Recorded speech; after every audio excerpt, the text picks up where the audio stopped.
ندخل بقى على نقطة تانية ألا وهي هو احنا ليه دايما بنقول إن امتحان البي تي إي هو الوصفة السحرية اللي هتحل لك موضوع نقاط اللغة؟ أول حاجة يا جماعة امتحان البي تي إي is a computer based English test. معناه إن امتحان البي تي إي هو امتحان بيتم بالكامل عن طريق الكمبيوتر، وكذلك أيضا تصحيح الامتحان برضه بيتم عن طريق الكمبيوتر. يعني مفيش تدخل لأي عنصر بشري في عملية التقييم، وده يا شباب بيخلي عملية التقييم عادلة جدا. بخلاف مثلا عندك امتحان زي الايلتس، في امتحان الايلتس زي مثلا في سيكشن زي السبيكينج، انت بتدخل الامتحان وارد جدا ان الشخص او الشخص اللي بيمتحنك او الممتحن يعني يكون متضايق او يكون موده مش افضل حاجة، فده هيأثر على تقييمه ليك. او العكس، ممكن انت تكون من الناس اللي بتتوتر لما حد يمتحنها او بتحس انها تحت ضغط، فده برضو ممكن يأثر على ادائك في الامتحان. لذلك لما أجي أقول لك there is no human intervention، يعني مفيش أي تدخل لأي عنصر بشري في عملية التقييم، لازم تبقى عارف إن دي ميزة هايلة جدا. طيب إحنا كنا قلنا إن امتحان ال PTE هو امتحان بيتم تصحيحه بالكامل عن طريق الكمبيوتر، ودي الحتة يا شباب اللي إحنا هنلعب فيها.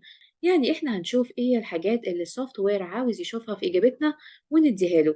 يعني ببساطة شديدة في شوية معايير الكمبيوتر حاططها لكل سؤال، وبيقول لك لو أنت مشيت على المعايير دي أنا هديك الفول مارك في السؤال ده. لذلك احنا دايما بنقول ان امتحان البي تي اي هو امتحان بيعتمد بشكل اساسي على التكنيكس اللي انت بتستعملها في كل سؤال، اكتر بكتير من اعتماده على مستواك في اللغة. فلو انت مستواك متوسط فانت تقدر مع شوية اجتهاد صغيرين انك تلم درجات وتحصل سكور مرتفع في امتحان البي تي اي. طيب تعالوا ندخل على النقطة التانية. بيقول لك PTE is an integrated exam. خليني كده أدي لك مثال بسيط. في امتحان الآيلتس زي مثلا في جزء الليسننج كان بيسمع حضرتك أوديو تراك، وبيطلب منك إن أنت تكتب الكلمة اللي أنت بتسمعها. فلنتخيل مثلا إن أنت جيت سمعت الكلمة، أو نفترض مثلا إن أنت جيت سمعت الكلمة ولكن لما أنت جيت تكتبها كتبت السبيلنج غلط. امتحان الايلتس هيجي يقول لك ايه؟ هيقول لك والله ماليش دعوه، انا هنقصك البوينت بتاعت السؤال ده لان انت كتبت لي الكلمه غلط. على الرغم ان انت سامع الكلمه صح، يعني انت كليسننج الليسننج عندك كويس، انت سامع الكلمه صح، ولكن المشكله ان انت لما جيت تكتبها كتبتها غلط. يعني الرايتنج انت عندك مشكله في الرايتنج سكيل مش الليسننج سكيل. ولكن امتحان الايلتس هيقول لك لا انا ماليش دعوه، انا هنقصك البوينت بتاعت السؤال ده. فتبص بقى تلاقي 3 4 غلطات من النوع ده، فتلاقي نفسك بدل ما انت المفروض تجيب باند سكور 7 تلاقي نفسك جايب باند سكور 6 في الليسننج. لكن الموضوع ده مش موجود في امتحان البي تي اي. ازاي؟ في امتحان البي تي اي يا جماعه الموضوع مختلف تماما.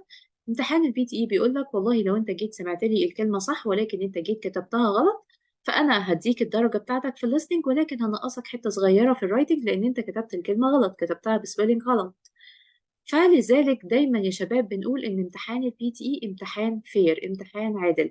الامتحان ده يا جماعه جه قال لك لا ده انت الليسننج عندك كويس، انا هديك الدرجه بتاعتك في الليسننج، ولكن انت عندك مشكله في الرايتنج فهنقصك كده حته صغيره في الرايتنج، بخلاف طبعا امتحان الايلتس والنظام اللي ماشي بيه. طيب تاني حاجة بيقول لك PTE questions do get repeated in the exam. يعني بيقول لك إن أسئلة امتحان ال PTE بتتكرر. تخيل كده تبقى حالل سؤال مع نفسك وتدخل الامتحان تلاقيه زي ما هو بالظبط بالنص. ده طبعا بيخليك تحل كده وانت مرتاح وانت مطمن، لأن انت اوريدي حل السؤال ده قبل كده فانت عارف إجابته. بعد كده بيقول لي PT academic takes 2 hours and 15 minutes. يعني بيقول لي والله مدة الامتحان من ساعتين لساعتين وربع. تبقى طبعا one session، يعني الامتحان كله كده بيخلص في one session، بخلاف مثلا امتحان الايلتس اللي بتبقى مدة الامتحان فيه حوالي 3 ساعات الا ربع. وغير مثلا اللي ممكن الجزء بتاع السبيكنج يقولوا لك لا تعالى انت هتمتحنه في يوم تاني، فطبعا بتبقى two sessions، فالموضوع ممكن يبقى مرهق لبعض الناس. طيب في ايه عندنا تاني؟ بيقولي والله نتيجة الاختبار بتظهر في خلال يومين عمل. في الواقع يا جماعة نتيجة الاختبار يعني في معظم السناتر بتظهر بعد ما انت بتخلص امتحانك ماشي بحوالي 4 أو 5 ساعات. يعني انت بتمتحن الصبح بالليل بتلاقي نتيجتك، بعتولك ايميل بالنتيجة بتاعتك. آخر حاجة بقولك إن نتيجة الاختبار بتاعتك are valid for 2 years، يعني نتيجة الاختبار بتاعتك صالحة لمدة 2 سنين من التاريخ اللي انت امتحنت فيه.